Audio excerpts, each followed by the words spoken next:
Welcome to Real as Possible, where two sisters keep it real with hilarious stories from our childhood and honest conversations about faith, life, and everything in between. Yeah.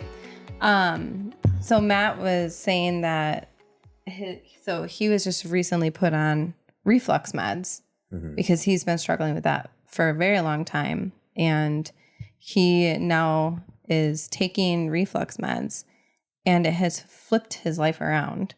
And he's been doing it the way he's supposed to because he's tried it before and then he didn't do it. And now he's doing it the way he's supposed to and he's doing great. But the thing is, like, he's eating more and it's because he's not in pain and he's not having these reflux issues. So he's just like enjoying food. And he like said right away, he goes, I need to figure this out because now I just want to keep eating because I am enjoying eating again. And so we're kind of like doing this clean house thing where it's like, we just want and we're going to have yuck food. It's just what we're going to do. We get together with friends, we do these things, but we're trying to figure out how we can like just really hold on to the nutritional value of things where it's like, this is really good for us. And this is our only body we have. This is it. When I think like what you're doing is so smart because you're just figuring out what works for you guys. Like, and that's the thing, like the fad diet. It's going to take a while. Yeah. Yeah. And it's like so one of my best friends, David Dick, he's a personal trainer. Yeah. He used to compete, like look like a 19 pack, 20, whatever, super ripped, awesome guy, personal trainer. Yeah. He would always say like, what works for you? Like that was the big thing he preached. And he's like, you could, anybody could say, do this thing or do that thing or track your macros or eat, keto or, low carb or Atkins or paleo or whatever. Is it paleo a diet or that's a board game? No, that's a diet. It's also, paleo is a great board game. But like, it's all an experiment and it's all like what works for you. And what worked for me for quite a while was being really, really good during the week and then having a limited amount of what I loved on a weekend or a night or something, because then I wasn't depriving myself and I still got it or finding a healthy alternative. Yeah. But for me, a lot of it is portion control. Yeah. Like I still want to enjoy my ice cream. That's what I'm saying. It's like, I used to scale for a while, but it's work. I can't allow myself any luxury. Like if I can't wiggle room at all. Oh no, it is like an alcohol. Like I am like, that's the thing. Like it is food addiction's a real thing. It is. I'm like a straight up addict to. Right. I love food. It's almost like the way that I would explain it is like when you watch Twilight and their eyes, excuse me, like change when they like taste when meat. Their skin glows when they eat. No, it's like their eyes are like this really like pretty like bronze color or like, an amber color. Yeah. And then like when they would actually have like get a taste of blood or whatever, their eyes would change. That would be me. Like I'd be like, oh, everything's fine. Everything's chill. I'm on the straight and narrow. And then if I had like one. I thought they were wearing contacts. Oh yeah, they are. Nice try though. Well, like, I love it. That's the thing is like that's what it is. They still had the red. I don't know. I can't remember. You're highlighting the difference. Like for you, that worked. Right. Good. For me, but it's about obedience. It only works until it doesn't because you allowed yourself to let go of it. But like this is what I found myself in too. Like I would do amazing for a week. And then I would just fall off and first. Life hits for 10 and like, life issues is a big thing. Being in ministry for almost 20 years, I was like almost 16, 17, 18 years, something like that. Like that's a hard thing to do. Even before it was like full-time and vocational, like because you're carrying other people's burdens and then like when it comes to food, you need that for comfort. Like that's a comfort thing. And when you met up with people a lot during those times, you'd be like, let's go grab lunch. We'll talk about it. And then when I first became a campus pastor and the church was like paying for me to have lunch with people, I was like, let's go. I was doing like 15 lunches a week. Yeah. Like my whole budget was taking people out to lunch. I was like, this is awesome. That was so bad for me. That was terrible. Or like, when I first became a driver. Oh, yes. And I did non-emergency medical transportation for a long time. And because you're not moving. Your car's moving, but you're not. Quick Trip is the devil. Quickery. It is so. What is it called? Is it called Quickery? What is it? The Quick Bakery. Quickery. I don't know. They have this like name for it, I think. Anyways, it's delicious. Quick Trip hot food. I don't do the hot food though. I always go straight to the health stuff. I hate to sound that way, but like I love the cold case. The cold case is good, but the hot food. I used to wake up at 3 a.m. So I'd go get an energy drink. I go get a bunch of food, which is a terrible way to start. And then tell me about it. Hey, but Matt still does it. Yeah, and that's the thing. So I tracked when I'm like, this can't be good. Like, because there's Quick Trip in every town, and if you go to like Janesville or Stoughton, there's like 15 Quick Trips. Oh, there's one in every corner. It's like Starbucks, but gas stations and gas station prices. I love Quick Trip. Yeah. So I would go to Quick Trip 5 times a day. Yeah. Because I like drop somebody off. Hey, there's a Quick Trip right there. And you're like, go, I'm just going to get a drink. And then you see the hot food or like the food or whatever. And it's so good. And so I was spending like $1,200 a month just on Quick Trip food. Yeah. I was spending. That's wild. You remember that? Yeah, I do. And so I do remember that. If you remember earlier in the episode, I said like we grew up, like when Nicole and I got married, we were so poor. Well, doing non-emergency medical transportation, I was making close to 6 figures a year. So we were making so much more money. And you just felt like, and I just was spending it on Quick Trip. And I was just, like, well, and the other thing is you don't want to wake up that early and even earlier to make a breakfast and a lunch. I never made lunch I have to go to Quick Trip anyways. Nicole bought me like 4 lunch boxes. I just gave so many ice packs. We have so many lunch boxes. We have 10 pounds of ice packs. I'm like, maybe if I would I think as a wife, I mean, first of all, I just have to say I'm not tiny. I know that. Like, I know that I have my own struggles. I think there was though a really big difference in like watching like Joe's weight and my weight. Like I was still pretty active. Like I could still do a lot of things. Like Joe really struggled putting, to be honest, like socks on his feet. Oh, and my kids had to tie my shoes. Yeah, like it was bad, and it was hard as a wife, like to watch him go through that. And then it really was like watching an alcoholic return to the bottle. Like, but I think you mentioned this, like you need food.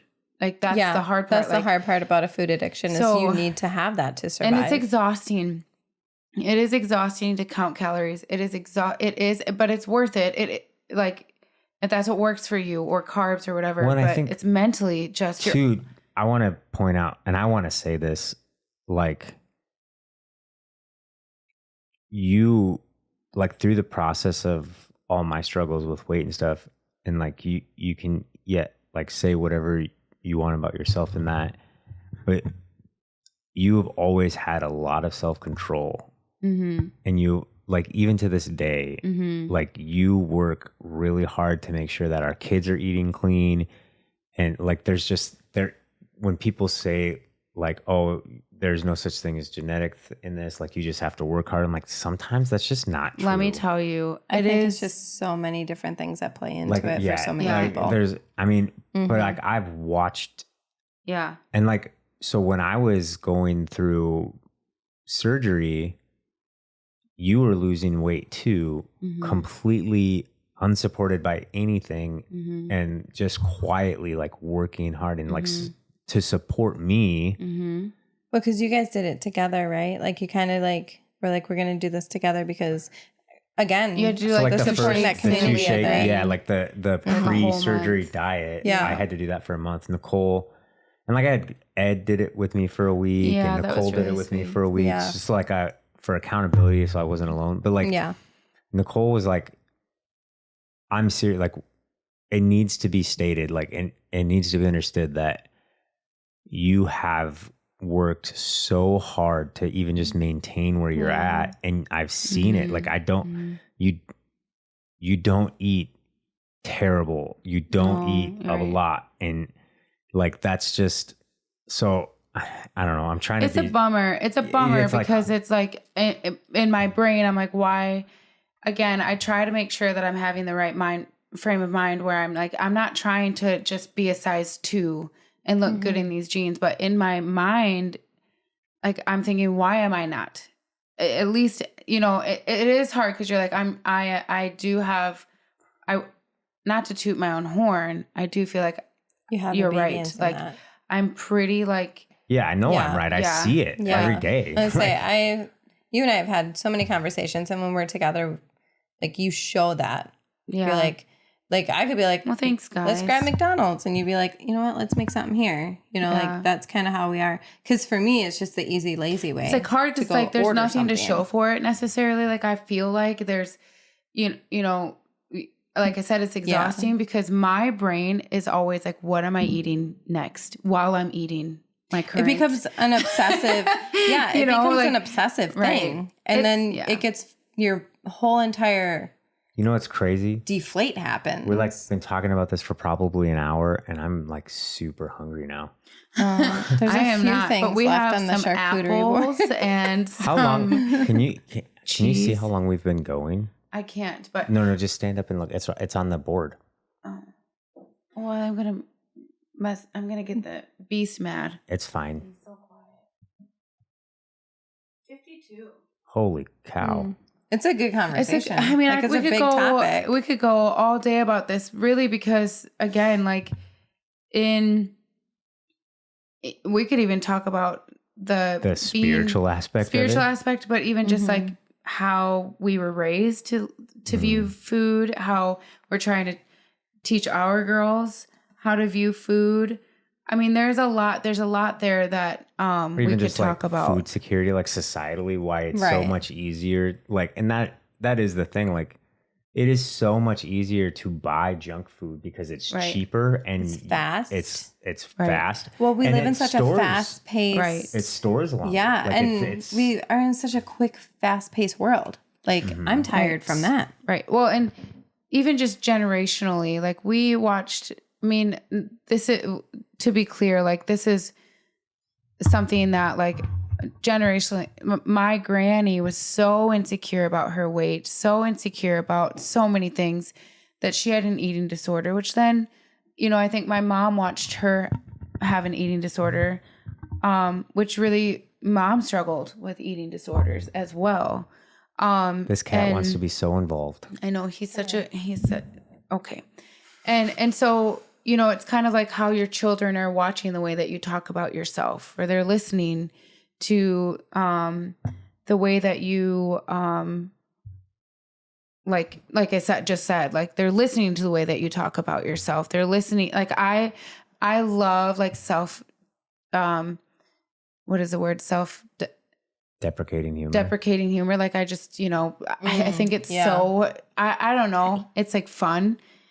But I don't do that around the girls. I try not to do that. We don't use the F word. We don't say fat. Like, unless it's with the cat or whatever, which is rare. Like or it's like one-on-one. We will, But you guys do it in like a humor.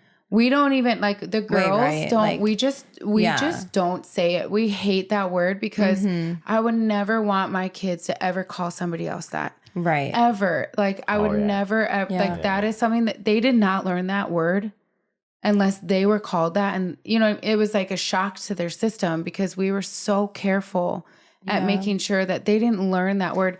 And the only way that they could learn that word is, well, besides like this, the school grounds, but like the playground is by us. If we called ourselves that, like we would never call each other that. I've never called you that, or you've never called me that. But like, we try really hard to make sure that they're viewing themselves first as beautiful and that they are wonderfully and fearfully made. And I think that's also a good point to bring up in general. Like we say that to our kids, but it's important to understand, like, I didn't, like there is body image stuff, but I didn't try to lose weight because I hated the way I looked. Like I've realized that I was killing myself. And like we want our kids to be healthy, not so that they look better, but because Right. it's genuinely real- important to be healthy. Yeah. Right. And Right. like, so my mom was really young when she had me. She was, you know, 16. like turning 16, Yeah. like when I was born. And like, she didn't know how to cook. She didn't know how to, Right. you know, and so like I grew up on fast food Yeah. Mhm. my whole life. Mhm. And, you know, my mom's lost a lot. She's lost over 100 pounds. And Yeah. like later in her life, she figured out that health stuff, and she's doing awesome. But like her bad habits, my dad's bad habits with food, like transferred to us. And, you know, I've seen our bad habits transfer to our kids. And so now, you know, like we have to teach them, and it's not about looks. Yeah. It's about literally, it's about being healthy. The heart of the And, matter. like, Right. for me, my favorite part about having lost about 180 pounds isn't that I look better, because I honestly, sometimes I think I don't, but I can tell like when I'm sleeping and I get Oh a my full night's gosh. sleep without Yeah. waking up. Like, Guys, he doesn't snore anymore. It was so bad. a couple weeks after Yeah. surgery, Nicole punched me like because She thought you weren't She breathing? thought I was dead because Yeah. It's Wasn't either I making had to like noise. Right. I had to hit you Yeah. to make you stop from snoring, and then that turned into I have to hit you to make sure you're still alive because you're not snoring. I mean, even I do feel like your psoriasis did get better. I mean, at the time though, you were probably still struggling with like some stress and all that caused your psoriasis to flare up. But Yeah, that was, I don't know, that was a whole weird thing. But like my whole point is that it's actually like okay to teach your kids to diet and exercise so that they're healthy in a Yeah. healthy way. in a healthy way. Yes. And it's important to know, like, it's like, I think that my wife is the most gorgeous woman on the planet. Oh, thanks, Joe. Yeah. She's beautiful. She's, Thank you. I mean, she's better than I deserve, I think. No. And so, like, it's not about beauty or standards or any of those things. It's like, we just want to be healthy. Yeah. And Yeah. we truly want to teach our kids how to be healthy. It's And- kind of like breaking the cycle. yeah. Yeah. Absolutely. Yeah. And like, unfortunately, like our kids genetically, and like I see my oldest, the way that I grew up, like explaining, like, I don't have something that tells me that I'm full. I don't have something that tells me that I'm hungry. Like it's Yeah. not working properly. And Mm-hmm. I see that in my oldest. Yeah. You know, I see that reality in her. I'm like, and so it's hard. And I think this topic is just a really hard thing to wade through for a lot of people, because it's so like polarizing. Yeah. And people, like, you know, I was filming another podcast episode for one of my clients, and you know, this lady who was really skinny, in my opinion, she was really skinny. She's like, oh, I need to lose like 10 pounds. And I was like, skinny people can't say that, you know, What like, a world. Yeah. and she's like, well, you know, like that's where I feel healthy is, you know, 10 pounds away from. And I was like, man, that's a good point. Yeah. Everybody has like what they know they're comfortable in and where they feel good. And it's not about skinny or looks or what. It's like for her, she knew that if she lost 10 pounds, that was like a gauge for her to feel. And I'm like, that kind of like put me in my place a little bit, because I'm like, well, you've never been 400 pounds. Like if you're 400 pounds, then you know like what it means to need to lose 10 more pounds or whatever. But it's just like all of us have our own things that we need to deal with. Like one of my good friends has a 6-pack at all times, and he would eat Skittles for breakfast. Oh my gosh. And he was like, wasn't healthy because of that. Like it was, you know, screwed up his adrenals and all of these things. And so it's not about looks. This isn't about looks. And like, if anybody who does listen to this episode gets tired of us rambling about weight for an hour, it's an important thing. Yeah. Catch us on the next one. Next one. Hey, you might have to put this as a 2-parter. Yeah. Oh yeah. Hey. Oh yeah. There's another thing that, and I know that I think you and I had this conversation quite a while ago. Might have been a few years back, where it's like, as bigger people, sometimes, and this is what I was getting to with sometimes you use it as humor. We tend to call ourselves out before anyone else can. Oh, we want to beat you to the punch. That's a defense mechanism. Yes. For sure. Oh, for I sure. Where hear it's that all like, the well, I'm time. not, I'm not very light, or, like we always make sure we are the ones to criticize ourselves first before anyone else can do that. So it doesn't hurt. Right. And then there's also like, that also invites, I think we had this conversation because you brought it up one day where you're like, it gives permission to do it, to say these things constantly about you. And it's like, whoa, I've never thought of that. Yeah. I have a really sweet friend, Taylor. Like if any time that I say something negative about myself, and again, like I do it in a funny way and what you think is funny. I think it's hilarious. It's just part of the comedy, like the comedian side of me too. So I'm usually lighthearted about it, but she'll just stare at me and she's like, "No, ma'am." I'm like, "Oh, okay." Like she's. Well, and I remember you did that to me once, where you're like, I said something about myself because I really struggle with finding like myself beautiful. Like I struggled with mirrors, staring at them, and so when I would hear a compliment about my image, to me it's very hard to understand what you're talking about because I really struggle with seeing that. I'm like, I don't know what you mean by beautiful. And so for me, I would say something and you would look at me and you would be like, you be nice to my sister. Yeah. Like you would throw me in that. She'd say that to yeah. me And it would be Talk like, about oh, yeah. like you're right. Because you were like, you don't, it's like, you don't get permission to talk about my sister like that, like to myself. Also, Nicole would be so mean to herself. And like and she would think that it's comedy, guys. It's funny. But like, that's how I feel. And like, okay, it should be stated that it took us like 12 years into our marriage. Oh my gosh. For us to realize that I don't actually pick up on sarcasm. That's like my second language. Matt has is to ask sarcasm. me if it was sarcasm. Right, because we're very sarcastic and Joe is not. So this whole time I just thought she would be mean to me. He's like, oh, I just thought you were mean. I'm like, oh my gosh, no, I'm so sorry. That's not what I said. I didn't say I just thought you were mean. I like as in you're a mean. But I just thought that was a mean statement or something. Yeah. And she was like, I didn't mean it, and I was like, I couldn't tell. And she's like, well, that's the point of sarcasm. I'm like, well, so we're both give me a signal. We're both trying to like shift gears a little bit of like, all right, I can kind of taper it down, but also like pick up what I'm putting down, kind of thing. Like it has been it happened the other day.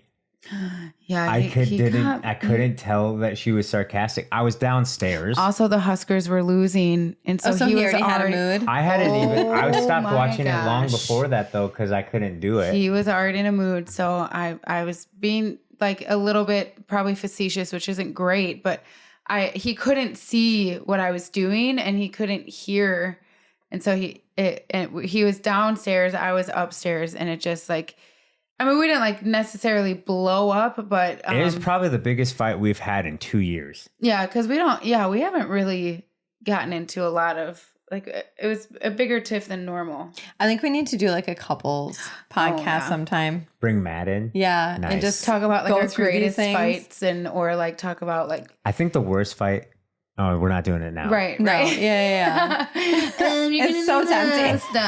We're already an hour into this. Yeah, we should probably wrap this up, even though we're talking about this. There's just so much more in there. There's so much more. There is. I think too, there's so much more to talk about, but at the same time, like, we need to be done. Well, and I would say for our listeners or watchers, for those who are on YouTube, just YouTube, the YouTube. I would say feel free to chime in and just and again, like there are things that were super successful for us, and there has been things where we've backslid here and there, but we would love to hear from you. Yeah. And so thanks for if you've made it this far, I'm proud of you. Yeah. I am proud of you. This has been real as possible. Yeah, I mean, this is pretty it's pretty awesome stuff. So during the holidays, portion control, have a little fun. go on a walk. Celebrate. Oh my gosh, these two. I try to do a walk every time we do. I can't. Maybe she's saying finish the song. All right, wrap it up. Anyway, we love you guys. Thanks for tuning in to Real as Possible. Have a good night. Thanks for listening to Real as Possible. Don't forget to subscribe, leave a review, and share the laughs with someone who needs it. See you next time.